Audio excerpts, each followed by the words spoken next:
NASCAR Next Star Cup Racing on Fox is sponsored by UPS, official delivery company of NASCAR.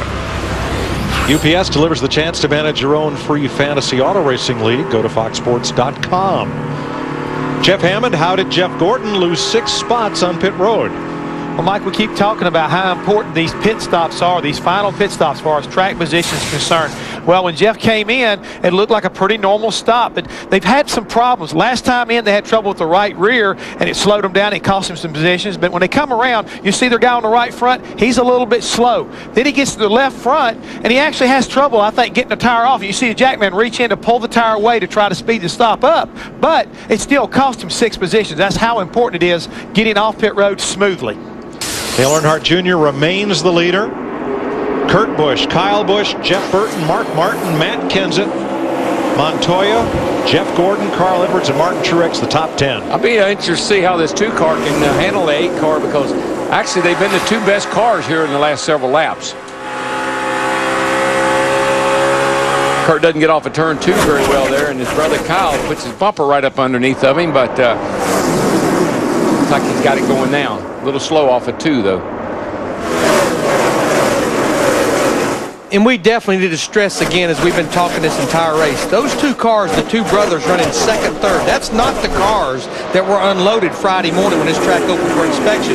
Both of them crashed in practice. Both of them are backup cars. And we're riding with Denny Hamlin right now, still trying to get that lap back in 17th position.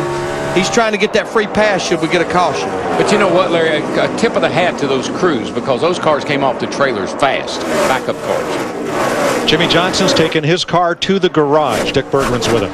Yeah, Jimmy's okay, but we want to give you an opportunity to take a look at our monitor here and talk us through the accident. Well, Tony started spinning. On the back straightaway, I noticed 20 and 42 were kind of running into each other. It didn't look like Tony was too happy with the 42, and they went down the corner, and the 42 came up and got into him. At this point, I'm just trying to not get rear-ended, and unfortunately ran into the 20. So I think those guys had an issue that they were trying to sort out, and this was the end result. Yeah, but here's the hard part. Where'd you need to go? Well, I expected him to spin out of the way. I knew his momentum wasn't going to take him to the inside wall, so I stayed low on the track and was hopeful that he was going to slide back up the track, and just didn't work out. But we were limping around with the wounded engine, so just kind of put us out of our misery there. And driving blind. But the crew behind us is working hard on the car, Mark. They're going to try to get him back out. Thank you, Jimmy. Thanks, Dick. Jimmie Johnson, number 3 in the Nextel Cup standings coming into this race in the garage, along with Reed Sorensen, Mike Bliss, Kenny Wallace, and J.J. Yaley. I'll tell you, Tony Stewart, Larry, is just not having a very good day, and most of his trouble is off turn 4. Hit the wall earlier there, and he and Joe Nemechek just made serious contact as they left turn 4. You see Tony, I mean, he hits Joe really hard, and if we can see the right rear of his car, it just about tore the quarter panel off of the thing. See it going down in the corner there. So he's had some issues today. Now, even after that spin, all the damage you see there on the left side, he's still on the lead lap. The last car on the lead lap, 16th, about 9 seconds. Going down or something here. Now, Kurt Busch had caught Dale Jr. to within a car length. Now Jr. stretches it out a little bit further. But that 2 car is awfully good right now. In fact, you look at the last lap these guys ran, he was the only car in the 29-second bracket. You can see how he just beat Dale Earnhardt Jr. back to the throttle. Jr. pushed way up the hill and had to get out of the throttle, Larry. Open the door for Kurt to go by. Kurt Busch becomes the 7th different leader of this race. That 2 car, though, this is the best run they've had since February. And here comes Tony Stewart to pit road. Yeah, he's not even had a top 5 finish since Talladega back last October, where he finished 3rd, Kurt Busch.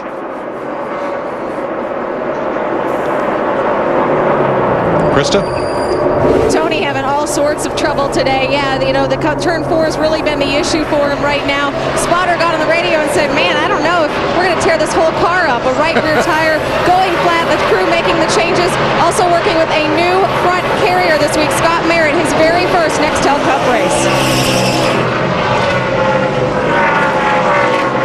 I mean, definitely he has had a decent day gone bad here over the last 10 or 15 laps. They had to be very aggressive with the adjustments on this car all day long. Here you see the damage to the right rear. It's sure not the same car he had here last November when he went, what, 250 laps of the race? Same car. Same car. Something not different. Not acting the same. But I think that puts a period on why we've had 12 different winners here. You look at the two guys that won the races here last year, Casey Kane, Tony Stewart, not really even contenders today. Well, and the other part of that, Larry, is how many times has this track been... Whoa, Stewart! Oh, he's in trouble again. Turn 4 again. Caution waves. Oh, and he got Dale Jr. Kyle Busch. Kyle just got into Junior. That was the second and third place car. Was being the key word. Oh, my gosh. Now, what's torn up on Junior's car doesn't include the spoiler, so if they pull that stuff off, he can race it like that. Yeah, I don't know. This place is so dependent on aero. There you see Kyle Busch going to the garage area. So obviously the drive for 5 wins in a row, Hendrick Motorsports has taken a huge hit here over the last few laps. Watch Tony Stewart. He drives into turn 3 really, really hard. Runs at Kurt Busch here to try to get a run on him, and the car gets loose. And boy, when it does, around she goes, and the next thing you know, he's got company. And remember, he saves it. He's okay. Look behind him. I think that the 5 ran into the back of the 8. 8 gets slowed down. The 5 doesn't. No Holy kidding. cow, lifted Junior's car all the way off the ground. Yeah, Junior's car's got a little bit more than cosmetic damage. That's probably got the track bar all bowed up and bound up now. Riding with Tony. Look at the car control here. He spins it, saves it, gets going. Now, let's ride with Dale Jr. We talked earlier about Kyle Busch flat out or half turned over. Sadly, both. That was a serious lick. Our Fox Extra Slow-Mo replay. Boy, isn't it funny how the fortunes of a race turn? I mean, Jimmie Johnson, all of a sudden, he's in the garage. Here's our leader that's led most of this race, Dale Jr. He's crashed. Tony Stewart's crashed. Kurt Busch has crashed. Kyle Busch, I mean. Steve, how bad is it? Well, Mike, I was just listening to Dale Earnhardt Jr. talk to Tony Eury Jr. Tony Eury Jr. had said, take the hammer to the right rear, and Dale said, be easy on it now, be easy on it. In other words, Dale Jr. thinks he can still drive it. Before they even got close to pit road, Tony Eury Jr. had told every single member of the over-the-wall crew where to start working on this race car. If he didn't bend the rear clip, but as hard as he got hit, I can't imagine it didn't bend the rear clip. Where the track bar can still work up and down, he might be okay. That's true. And aerodynamically, it didn't touch the rear spoiler. It's better this way.